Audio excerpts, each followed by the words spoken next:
বিসমিল্লাহির রহমানির রহিম। আসসালামু আলাইকুম।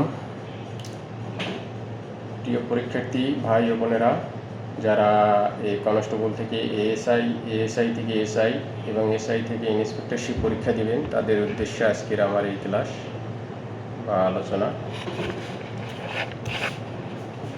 আজকে আমি ফৌজদারি কার্যবিধির চতুর্থ অধ্যায় নিয়ে কিছু গুরুত্বপূর্ণ ধারা নিয়ে আলোচনা করব। এই ধারাগুলো পরীক্ষায় আসে সাধারণত গুরুত্বপূর্ণ ধারা। সেটা হচ্ছে ফৌজদারি কার্যবিধির চতুর্থ অধ্যায়।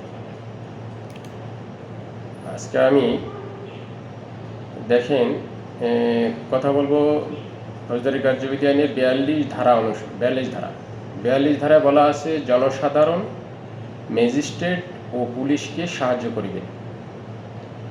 এখন ম্যাজিস্ট্রেট ও পুলিশকে কোন কোন ক্ষেত্রে সাহায্য করিবেন সে বিষয়ে আমি আলোচনা করতেছি। ক নম্বরে হচ্ছে কোনো লোককে গ্রেপ্তার করিতে অথবা তার পলায়ন রোধ করিতে জনসাধারণ পুলিশ অথবা ম্যাজিস্ট্রেটকে সাহায্য করিবেন।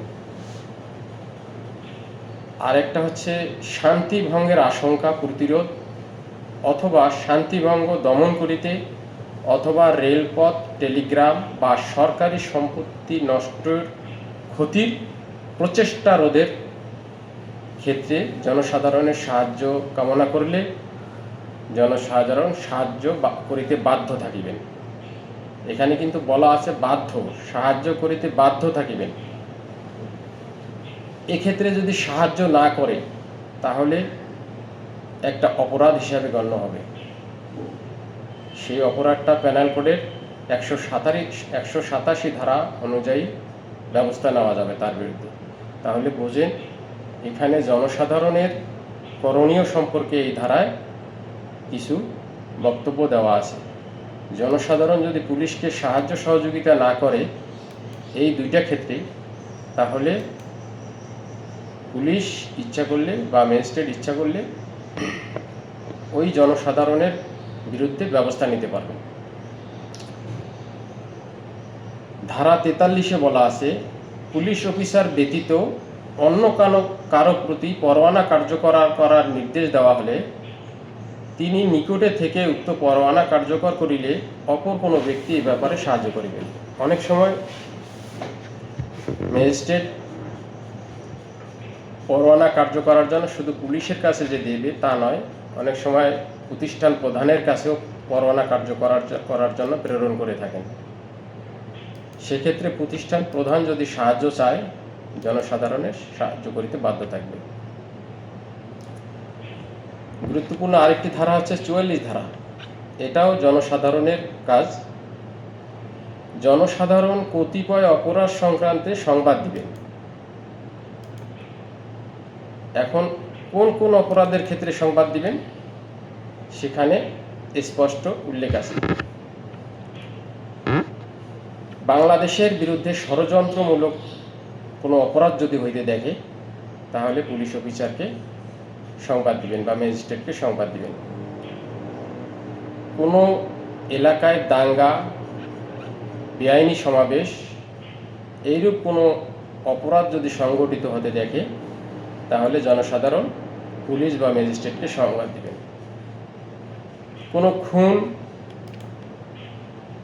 খুন সহ ডাকাতি এই ধরনের অপরাধ সংঘটিত হইতে দেখিলে বা অপরাধ সংঘটিত হওয়ার ষড়যন্ত্রের কোনো সংবাদ পাইলেও পুলিশকে সংবাদ দিবেন।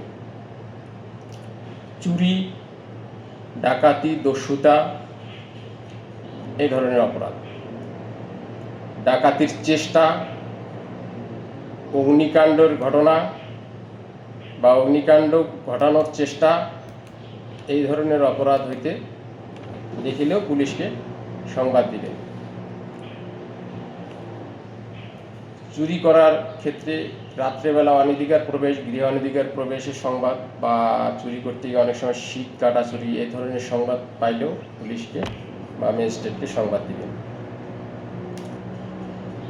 এখন ফৌজদারি কার্যবিধি আইনের 45 ধারার কিছু আলোচনা করবে। এখানে গ্রাম্য প্রধান, হিসাব নবিশ বা জমির মালিক অন্যান্য কতিপয় ব্যক্তি নিম্নলিখিত বিষয়ে সংবাদ দিবেন।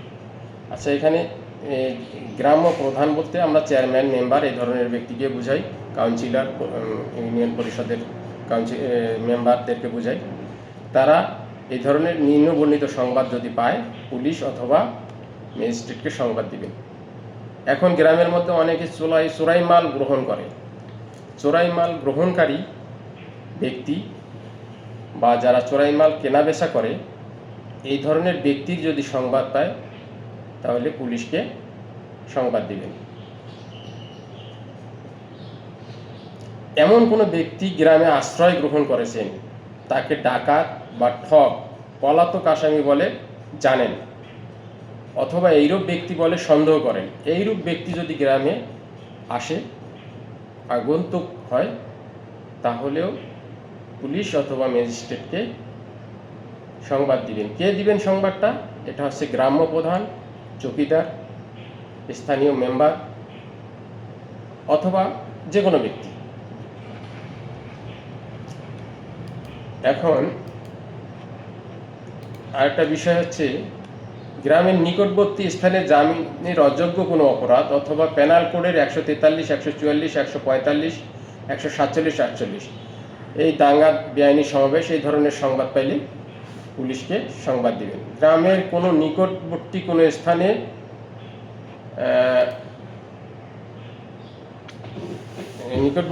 স্থানে আপনার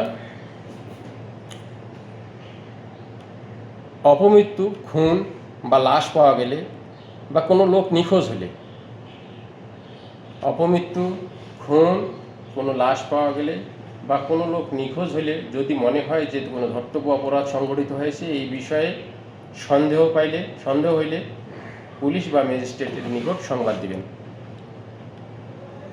পেনাল কোডের 231, 232, 233, 234, 235, 236, 237, 238, 302, 304, 382, 392, 393 এই অপরাধগুলোর সংবাদ যদি, বা জাল টাকার কোনো সংবাদ পাওয়া যায়, গৃহ অনধিকার প্রবেশ, আগুনের সূত্রপাত হলে, ডাকাতির প্রস্তুতির সংবাদ, এই ধরনের সংবাদ পাইলেও গ্রাম্য প্রধান, জমির মালিক অথবা যে কোনো ব্যক্তি পুলিশকে সংবাদ দিবে। তাহলে আজকে আমরা গুরুত্বপূর্ণ কয়টা ধারা পড়লাম? 42, 43, 44, 45 এই ধারাগুলো বিভিন্ন আঙ্গিকে বিভিন্নভাবে পরীক্ষায় আসে, প্রশ্ন বুঝতে হবে। আর বিষয়টা হচ্ছে, আপনাকে প্রথমে বোর্ড বই সম্পর্কে ধারণা নিতে হবে। যতগুলো বোর্ড বই আছে, যতগুলো আইন আছে, আইন সম্পর্কে সঠিকভাবে ধারণা নিতে হবে। তারপরে আপনাকে প্রশ্ন ফলো করতে হবে অথবা গাইড ফলো করতে হবে। কিন্তু আপনি বোর্ড বই ধারাবাহিকভাবে যদি না পড়েন, বোর্ড বই যদি আপনি ধারাবাহিকভাবে না বুঝেন, তাহলে আপনি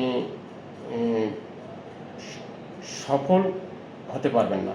সফল হতে হলে আপনাকে বোর্ড বই অবশ্যই পড়তে হবে।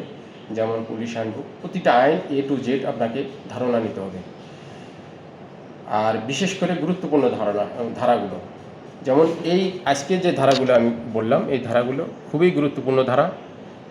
এই ধারাগুলো জনসাধারণেরও জানা উচিত কোন কোন ক্ষেত্রে তারা পুলিশকে সাহায্য করবে। সাহায্য না করলে তাদের বিরুদ্ধে আইনগত ব্যবস্থা নেওয়া যাবে, সেটাও এখানে উল্লেখ করা আছে। তাহলে আজকে এ পর্যন্তই। ভালো থাকবেন, সবাইকে ধন্যবাদ। আসসালামু আলাইকুম।